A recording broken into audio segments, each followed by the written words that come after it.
मेरे प्यारे बच्चों, आपका स्वागत है इस नई वीडियो में। आज जो है कि आप देख सकते हैं यहाँ पे आप देख सकते हैं कि एक चैप्टर है सिंटैक्स करके। सिंटैक्स का मतलब क्या होता है कि फाइंडिंग एरर। आप ये समझ लीजिए कि फाइंडिंग एरर आप कह सकते हैं कि इसका मतलब होता है सिंटैक्स का मतलब आपको हर सेंटेंस में कोई ना कोई गलती दी होगी, उसको आपको फाइंड करके सही करना होगा। ठीक है, जैसे आपको यहाँ पे दिख रहा होगा, लिखा है ना, correct the following sentences.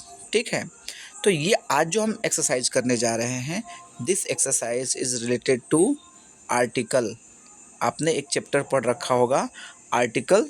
Article means बेटा ए एन, और आपका आता है क्या इसमें, द। ठीक है, तो आज जो भी क्वेश्चंस आपके सामने हैं आप देख सकते हैं, this all are very important questions because ये आपके एग्ज़ाम में पूछे जा चुके हैं। ठीक है, यूपी बोर्ड के एग्ज़ाम में, जैसे आप 10 में और 14 में ऐसे कब मतलब हर साल ये जो क्वेश्चन है रिपीट होते हैं लगभग। तो ये इंपॉर्टेंट क्वेश्चन है, लेट्स डिस्कस इट। तो सबसे पहला क्वेश्चन आप यहाँ देख सकते हैं, लिखा हुआ है, क्वेश्चन है the virtue is its own reward. मतलब कि जो वर्चू होता है, मतलब जो आपकी क्वालिटी होती है, उसका अपने आप में एक खुद का इनाम होता है, वो खुद अपने आप में एक रिवार्ड होता है। तो इसमें गलत क्या है? तो आर्टिकल संबंधित है तो बेसिकली यहाँ पे द नहीं होना चाहिए।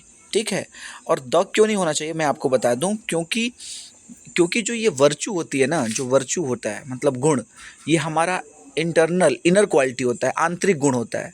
और जितने भी आंतरिक गुण होते हैं वो भाववाचक संज्ञा के रूप में एक तरह से पाए जाते हैं, जैसे काइंडनेस हो गया, वर्चू हो गया, आपका फ्रेंडशिप हो गया।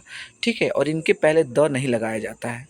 ठीक है, तो यहाँ पे गलती है कि द हटा दीजिए, आपका आंसर सही हो जाएगा, यानी virtue is its own reward होना चाहिए। Okay, let's talk about second question. Second question में क्या कह रहा है कि honesty of Ram can not be doubted. तो यहाँ पे देखिए, ऑनेस्टी एब्स्ट्रैक्ट नाउन है, और मैंने अभी आपको बताया कि एब्स्ट्रैक्ट नाउन जैसे वर्चू के पहले द नहीं आएगा, लेकिन ऑनेस्टी के पहले द लगेगा। ऑनेस्टी के पहले आपको द लगाना होगा। रीज़न क्या है? अब रीज़न यहाँ कुछ और हो रहा है। रीज़न ये हो रहा है कि चाहे आपका कोई भी नाउन हो, अगर वो नाउन इस बेस पर स्ट्रक्चर्ड है, जैसे noun plus of plus noun, तो उस कंडीशन में हमें उससे पहले, यानी हमें उस नाउन से पहले द लगाना होगा। So answer of second question will be the honesty of Ram can not be doubted. Let's talk about third question. Third question में आप देख सकते हैं, लिखा है Taj is an unique building in the world. मैं वीडियो को थोड़ा फास्ट बना रहा हूँ, अगर आपको खुद से क्वेश्चन सॉल्व करने हैं तो आप वीडियो को पॉज कर दीजिए, रोक दीजिए, क्वेश्चन को सॉल्व कर लीजिए, फिर से आंसर मिला लीजिएगा। तो ये जो क्वेश्चन है, Taj is an unique building in the world, इसमें दो जगह गलती है। पहला कि यहाँ पे द ताज होना चाहिए था, द ताज होना चाहिए था।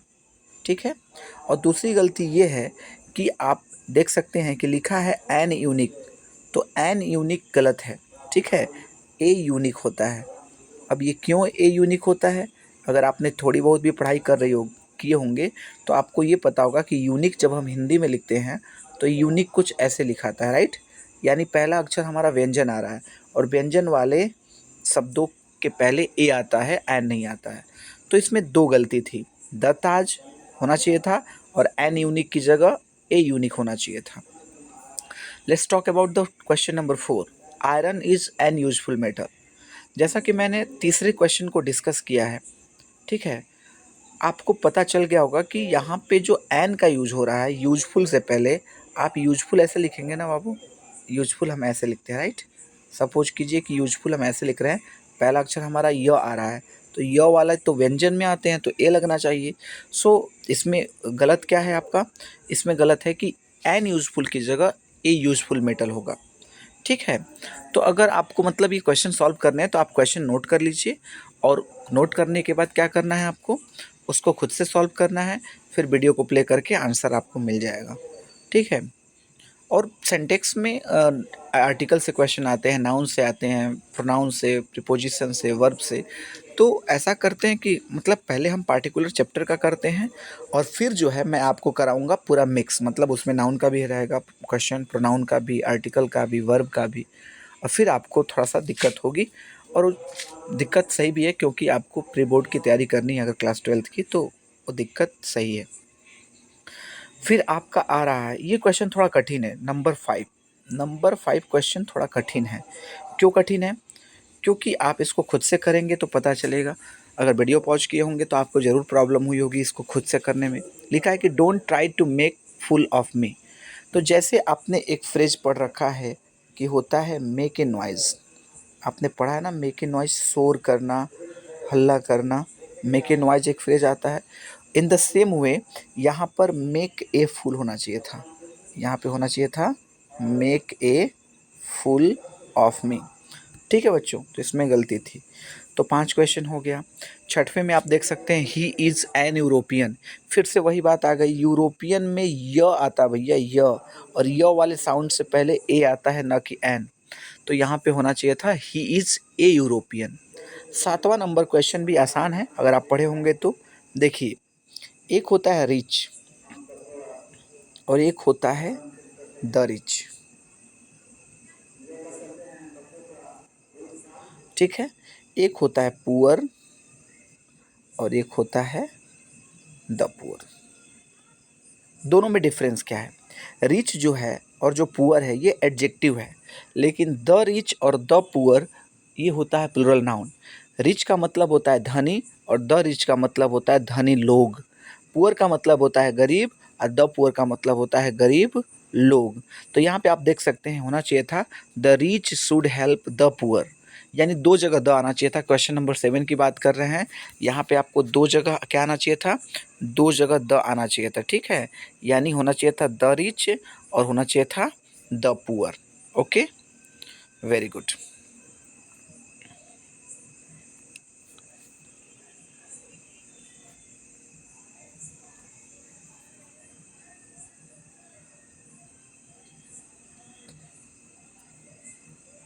चलिए, अब हम क्वेश्चन नंबर करते हैं 9 नंबर। तो 9 नंबर में भी आपको सेम प्रॉब्लम दिखाई दे रही होगी बाबू। 9 नंबर में क्या दिखाई दे रहा है, Nitin is an university student. तो भैया एन यूनिवर्सिटी कैसे होगा, यूनिवर्सिटी में तो फिर से वही आ रहा है य वाला, तो यहाँ पे होना चाहिए था ए यूनिवर्सिटी। ठीक है, ओके। 9 नंबर की बात करते हैं, sun rises in east and sets in west. तो इसमें गलती बाबू आपकी बेसिकली 3 जगह पे है, सन से पहले द, ईस्ट से पहले द, और वेस्ट के पहले द, यानी the sun rises in the east and sets in the west. ठीक है, 10 question, this is an useful. फिर से वही बात, एन यूजफुल, एन यूजफुल कैसे होगा? यूजफुल मैं बार बार कह रहा हूँ कि देखिए, जैसे कि अगर होता है एप्पल, मान लीजिए एक वर्ड आ गया, सिंपल सा एग्जांपल ले लीजिए एप्पल। तो एप्पल आप अगर जब हिंदी में लिखते हैं तो ऐसे लिखते हैं ना एप्पल, तो एप्पल के उच्चारण का पहला अक्षर क्या आया, ए आया, तो यहाँ एन आएगा। ये डिपेंड करता है कि शब्द के उच्चारण का पहला अक्षर क्या है। यदि शब्द के उच्चारण का पहला अक्षर स्वर है, उच्चारण का पहला अक्षर, ठीक है, तो वहाँ एन लगाइएगा। और अगर शब्द का पहला उच्चारण का पहला अक्षर क्या है, व्यंजन है, तो वहाँ ए लगाइएगा। फॉर एग्जाम्पल, अगर मैं आपको कहूँ कि आप मुझे बताइए कि HOUSE के पहले क्या लगाएंगे, तो आप कहेंगे सर ये तो हाउस होता है। क्या होता है? हाउस। तो हाउस में तो ए लगाएंगे। लेकिन वही अगर मैं कहूँ कि बेटा HOUR के पहले क्या लगाएंगे, तो आप कहेंगे सर ये तो क्या होता है, ये होता है आवर। क्या पढ़ते हैं इसको? हावर नहीं पढ़ते हैं, आवर पढ़ते हैं। पहला अक्षर अ आ गया, तो जब पहला अक्षर अ आ गया तो यहाँ पे क्या लगाना चाहिए था आपको, यहाँ पे आपको लगाना चाहिए एन, यानी आवर से पहले क्या लगाएंगे, एन। तो ये बेसिक कंसेप्ट है। ठीक है, अगर आपको क्वेश्चन करना है तो मैं बाकी क्वेश्चन भी इसे स्क्रॉल डाउन कर लेता हूँ, आप कर लीजिएगा। कल मैं एक और वीडियो डाउनलोड करूँगा, अपलोड करूँगा सॉरी, जिसमें मैं आपको सारे क्वेश्चंस के आंसर बताऊँगा। आप सारे क्वेश्चन नोट करके खुद से भी कर सकते हैं।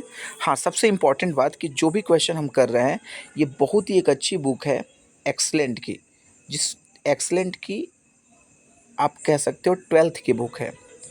ठीक है, उसके एक्सरसाइजेज हम कर रहे हैं।